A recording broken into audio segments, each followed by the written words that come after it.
Facile, difficile, hardcore sa race. Pour l'instant, il n'y a rien de compliqué. C'est facile. Bref. Évidemment, il faut que tu essayes de le faire avec moi en même temps, sinon ça sert à rien. Et voilà. Aujourd'hui, on va faire quoi? On va faire un cours sur comment réaliser son propre tableau de signes. Vous êtes chaud? C'est parti.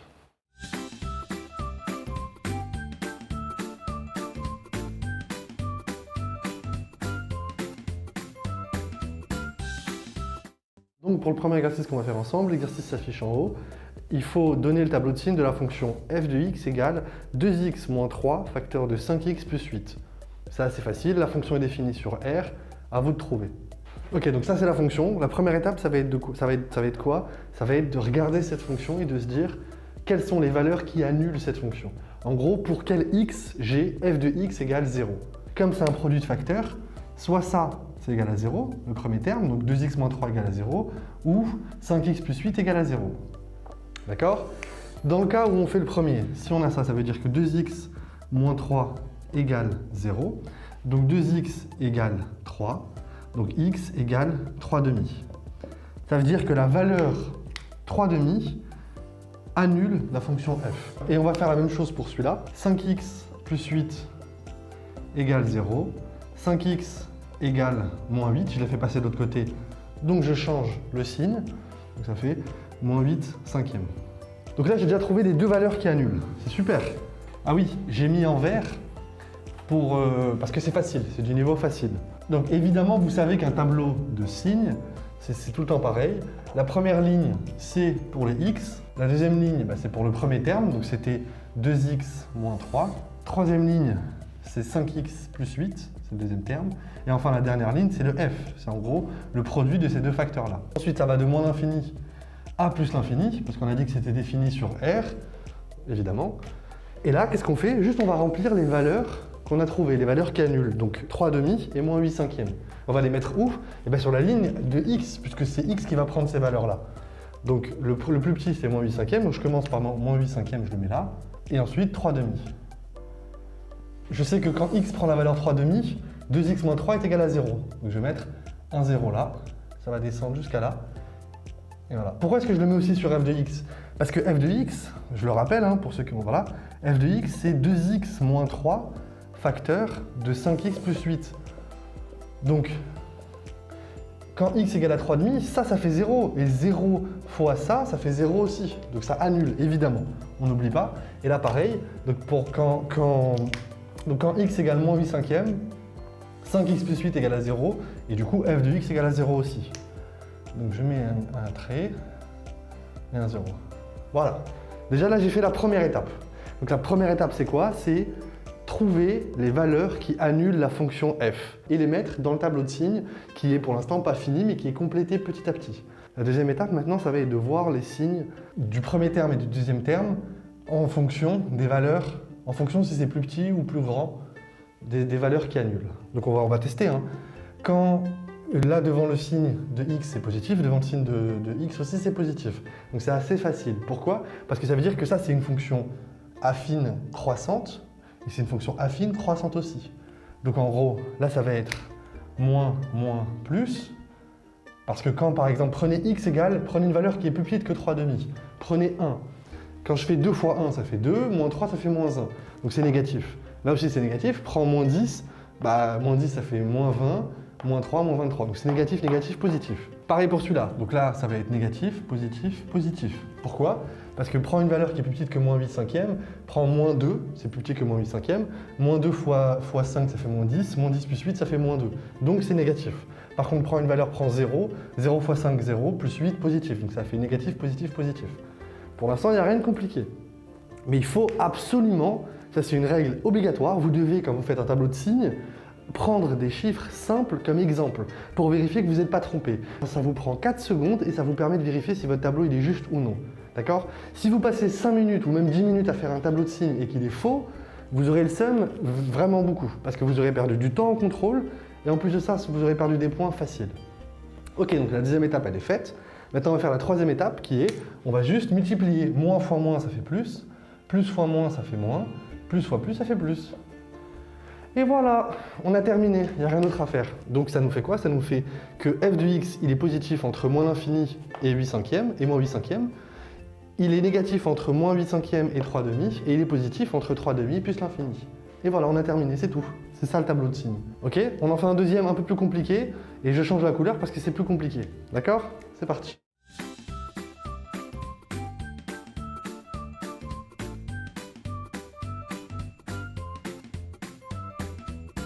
Maintenant, on va faire une fonction un peu plus compliquée. D'ailleurs, tu as vu, j'ai changé la couleur. Comme ça, tu comprends très vite le code couleur. Vert, facile. Bleu, moyen. Rouge, difficile. Ou alors, facile, difficile, hardcore, sa race. Comme tu veux. Bref, donc cette fonction, c'est quoi? C'est la fonction g de x égale à 3x plus 4, facteur de moins 2x moins 7. Pourquoi est-ce que g de x elle est plus compliquée que f de x? Parce que j'ai mis des moins un peu partout, qui fait que ça va changer le sens de variation de certains facteurs, de certaines fonctions qui seront des facteurs. Par exemple, le sens de variation de ce facteur-là va être différent de celui-là. Donc ça va un peu te compliquer la tâche pour le tableau de signes. Mais ça va pas être beaucoup plus compliqué, ça va juste rajouter une étape supplémentaire. Ok? On réalise le tableau de signes, mais avant de faire le tableau de signes, je vais le faire à droite. Je le fais à droite comme ça tout le monde le voit. D'accord? Et là je fais à gauche les calculs. Donc pareil, le tableau de signes, on fait la même chose.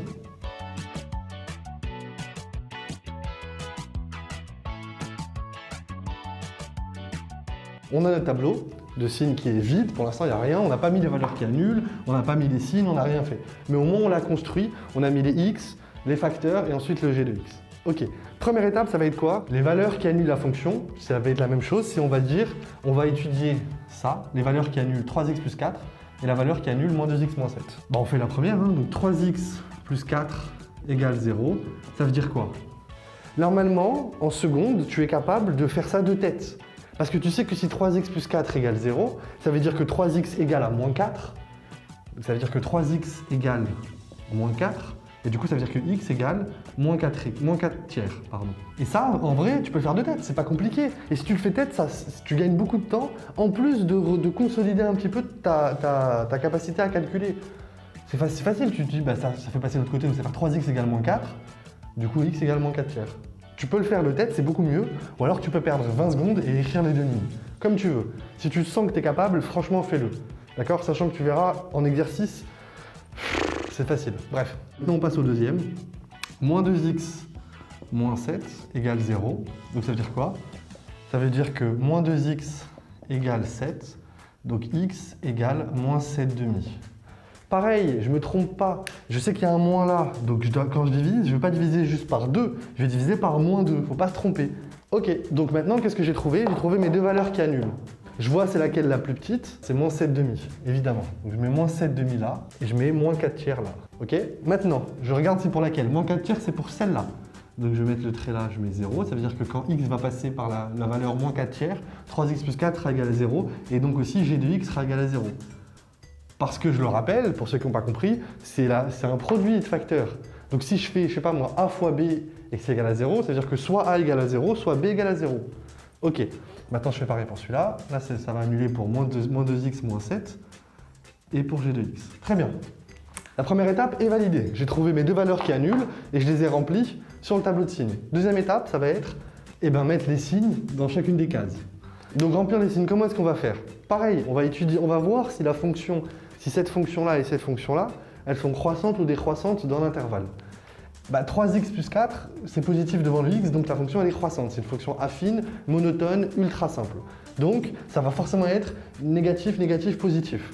Donc négatif, négatif, positif, je peux le mettre. Ensuite celle-là elle est un peu plus compliquée parce que c'est une fonction effectivement décroissante, mais aussi monotone. Donc ça va être positif, positif, négatif. Pourquoi est-ce que j'ai fait ça? Parce que c'est la valeur qui annule à 0. Pourquoi est-ce que j'ai pas fait ça à votre avis? Mais c'est con, parce que quand ça passe par moins 7 demi, ça change de signe. Ça annule et après on change de signe.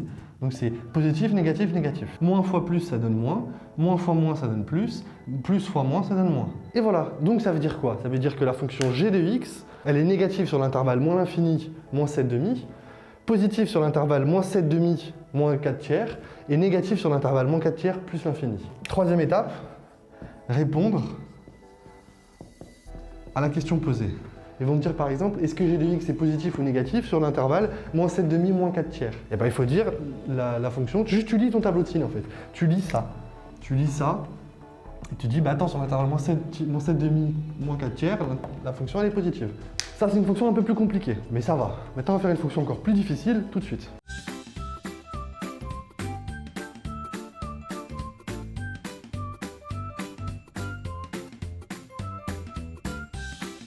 Maintenant, pour la troisième étape de cette vidéo, on va faire une fonction encore plus difficile qu'on va devoir étudier. Ça va être une fonction en gros que normalement vous n'êtes pas censé étudier en seconde parce que c'est une fonction d'ordre 3, ça veut dire qu'il y a des x puissance 3, donc vous n'êtes pas censé savoir l'étudier, si ce n'est étudier le signe de la fonction, puisque c'est une fonction qui est factorisée. Donc c'est moins x, facteur de 3x moins 1, facteur de moins 2x plus 3.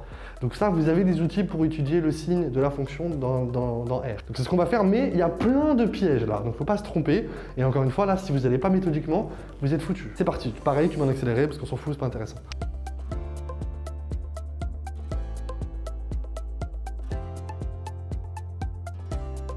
On va étudier les valeurs qui annulent la fonction, qu'on va ensuite les placer là et on va mettre les barres verticales avec le 0 à chaque fois. Ensuite, on va étudier le signe de chacun des facteurs séparément, en mettant des exemples assez simples pour être sûr qu'on ne s'est pas trompé, surtout pendant les contrôles. Et enfin, on va remplir en multipliant. Si ça fait moins fois plus, ça va faire plus, etc. Évidemment, il faut que tu essayes de le faire avec moi en même temps, sinon ça ne sert à rien.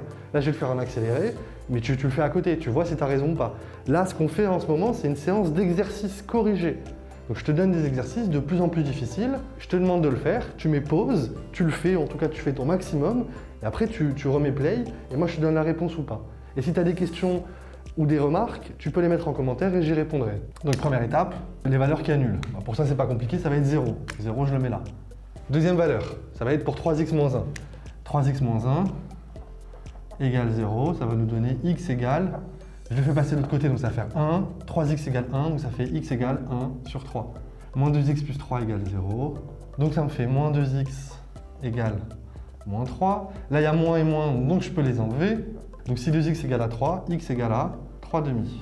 Et voilà, donc là j'ai trouvé mes trois valeurs qui annulent.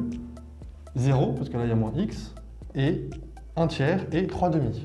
1 tiers c'est plus petit que 3 demi, donc ça va faire ça. Attendez. Je l'ai écrit un peu trop vite, vous voyez, là j'ai mis le 0 trop vite, du coup je l'ai trop décalé à droite, je vais devoir le modifier pour le décaler un peu à gauche. Pourquoi? Parce que ça c'est positif et positif, donc je vais avoir 0, 1 tiers, 3 demi. Donc le 0, il ne faut pas que je le mette au milieu. Mais bon, j'aurais pas pu savoir à l'avance, c'est pas grave. Fonctionne. Voilà, donc la première étape c'est fait, on a trouvé les valeurs qui annulaient et on les a placées sur le tableau de signes.